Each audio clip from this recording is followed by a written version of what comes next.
Hello friends. आज हम लोग पढ़ेंगे एडियाबैटिक प्रोसेस के बारे में। एडियाबैटिक प्रोसेस जैसे कि हम लोग ने लास्ट लेक्चर में देखा था आइसोथर्मल में। उसके बाद हम लोग को एडियाबैटिक प्रोसेस के बारे में मैंने आपको बताया था कि नेक्स्ट वीडियो एडियाबैटिक प्रोसेस का रहेगा। तो आज हमारा जो टॉपिक है वो है एडियाबैटिक प्रोसेस। चलिए तो एडियाबैटिक प्रोसेस को स्टार्ट करते हैं। अब एडियाबैटिक प्रोसेस में जो ग्राफ ड्रॉ होगा वो सिमिलर टू दैट ऑफ हमारा आइसोथर्मल के समान ही रहेगा।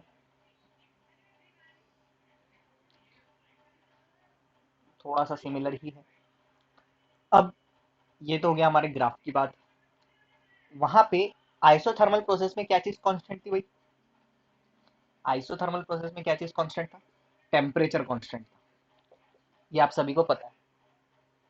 आप लास्ट वीडियो में जाके ये चीज देख सकते हैं। क्या चीज कांस्टेंट थी? Temperature constant. एडियाबैटिक प्रोसेस में क्या चीज है? एक्सचेंज ऑफ हीट नहीं होगा। मींस क्यू, डेल क्यू की वैल्यू रहेगी वो जीरो। हीट कांस्टेंट रहेगी। हीट चेंज होने वाली नहीं है।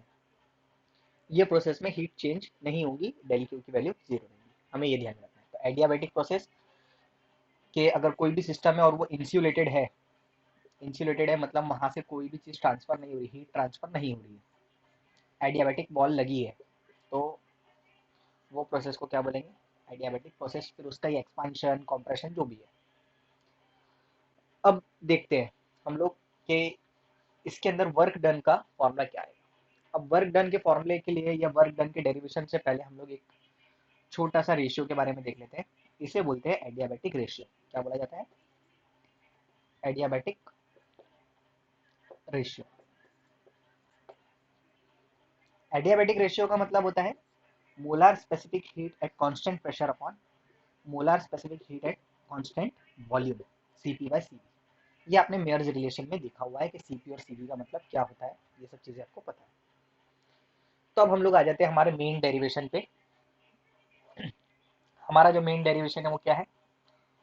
Work done in an adiabatic process.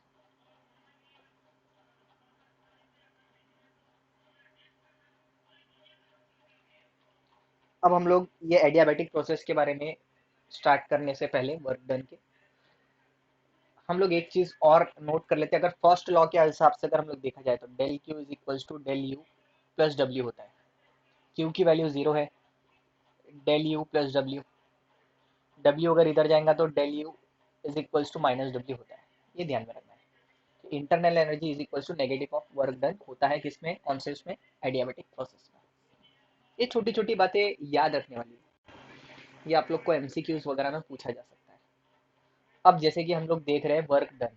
Work done निकालना है हमें। वर्क डन का मतलब पता है, integral of initial to final consider कर लेते हैं। पीडीवी होता है, ये आप सबको पता है वर्क डन का फॉर्मूला।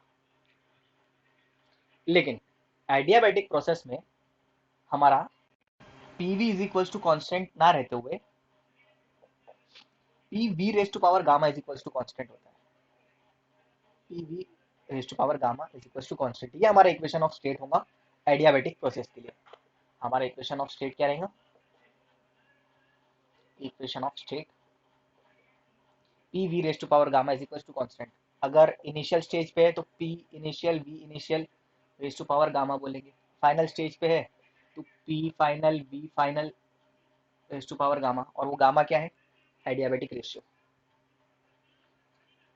अब हम लोग अगर यहाँ से हम लोग चेक करें तो P is equals to constant upon V raise to power gamma मिलेगा। अब ये वैल्यू हम लोग यहाँ पे रिप्लेस कर देंगे इक्वेशन नंबर 1 में। क्या मिलेगा? Work done is equals to integral of क्या मिलने वाला है आप बताइए? हाँ, P की जगह पे हमें रिप्लेस करना है C by V raise to power gamma dV. C constant है इंटीग्रेशन के बाहर। आप लोगों को इंटीग्रेशन तो आता ही है, पता है, dV by V raise to power gamma. अब आप इंडाइसिस की एक प्रॉपर्टी लगा लेंगे। इंडाइसिस की प्रॉपर्टी कौन सी? 1 upon a raise to power m is equal to a raise to power minus m वाली प्रॉपर्टी लगा लेंगे। तो ये V raise to power gamma है, ऊपर जाके क्या हो जाएगा? V raise to power minus gamma. क्या मिलेगा? V final V raise to power minus gamma d. इसका इंटीग्रल क्या होता है? X raise to power n का इंटीग्रल क्या होता है ये आप लोग को मालूम होना चाहिए। अब जिन्हें नहीं पता है उन लोग के लिए मैं एक बार बता देता हूँ कि उसका इंटीग्रल क्या होता है। चेक कर लेते हैं। Integration of x raise to power n d x का इंटीग्रेशन होता है x raise to power n plus one by n plus one. ये हमारा इंटीग्रेशन होता है। तो यहाँ पे V raise to power minus gamma है, तो हमें क्या मिलेगा? Work done is equals to C integral of, sorry integration तो करना ही है, हमें क्या मिलेगा? V raise to power minus gamma plus one upon minus gamma plus one. यहाँ पे वी फाइनल, यहाँ पे वी इनिशियल, ये हमारे को मिलने वाला है। अब इंटीग्रेशन में आप लोग को पता है कि हमें अपर लिमिट और लोअर लिमिट दोनों सब्सटीट्यूट करना होता है। तो upper limit minus lower limit करेंगे, क्या मिलेगा? अपर लिमिट सब्सटीट्यूट करने पे V final minus gamma plus one by minus gamma plus one minus lower limit V initial minus gamma plus one by minus gamma plus one. आपको ये denominator वाले terms same दिख रहे हैं, बाहर ले लीजिए। One upon minus gamma plus one. C को अगर अंदर मल्टीप्लाई कर दिया तो C V final minus gamma plus one minus C V initial minus gamma plus one.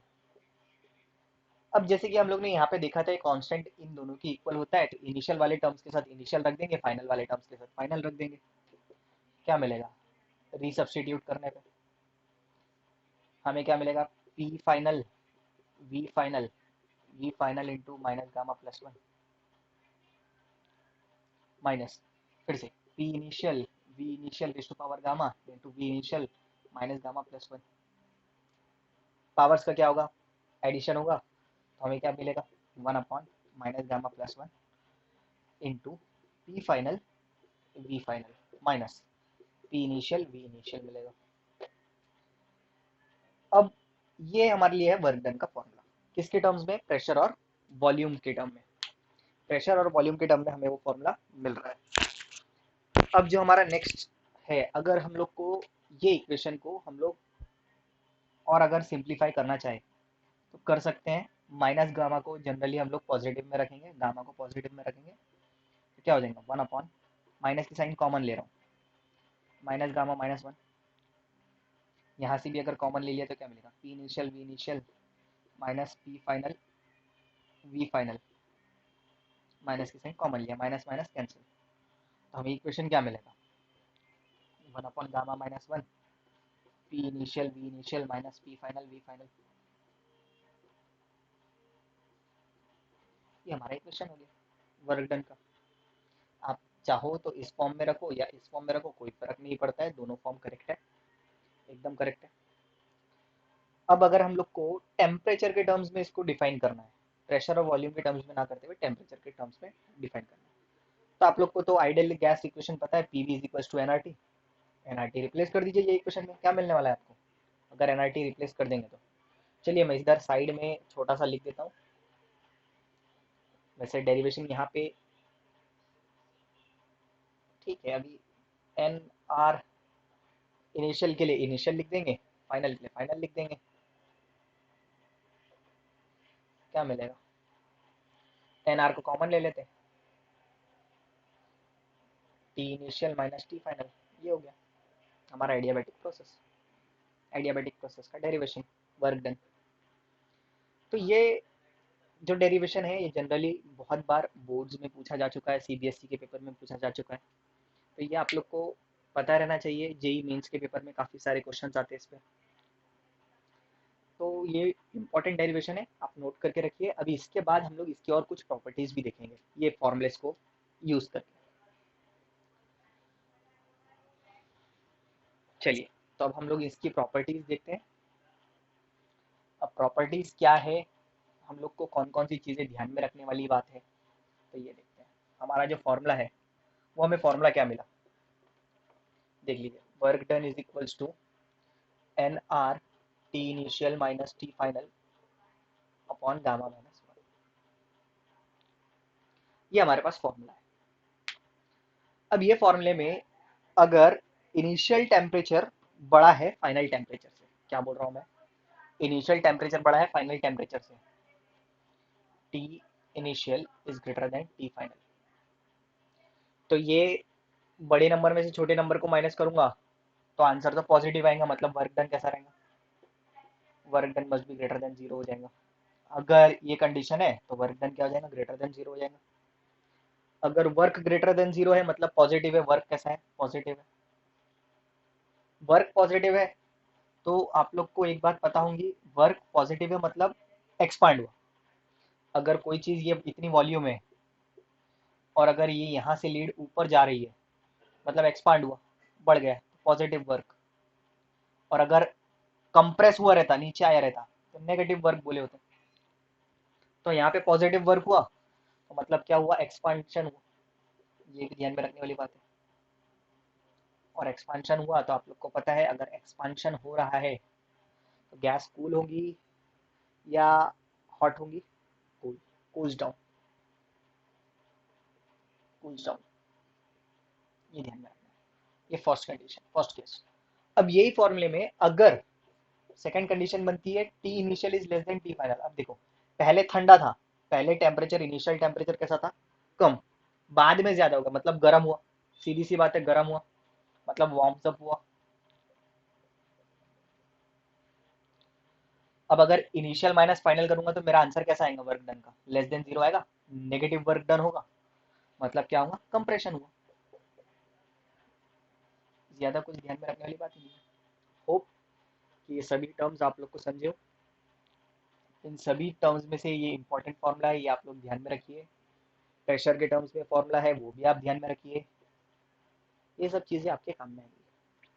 अब जो नेक्स्ट वीडियो रहेगा वो हम लोग देखेंगे सभी प्रोसेस को कंबाइन करके, सभी प्रोसेस में डिफरेंस क्या हो सकता है, isothermal process, isobaric process, isochoric process, adiabatic process, cyclic process, और भी जितने भी फ्री एक्सपांशन आप बोल सकते हो, रिवर्सिबल इरिवर्सिबल प्रोसेस, ये सब का बेसिक डिफरेंस हम लोग नेक्स्ट वीडियो में देखेंगे। तब तक के लिए आप लोग ये डेरिवेशन लिखिए, पढ़िए और देखिए कि इसमें क्या चीज़ें हम लोग बाकी चीज़ें और भी आगे नेक्स्ट वीडियो में देखेंगे।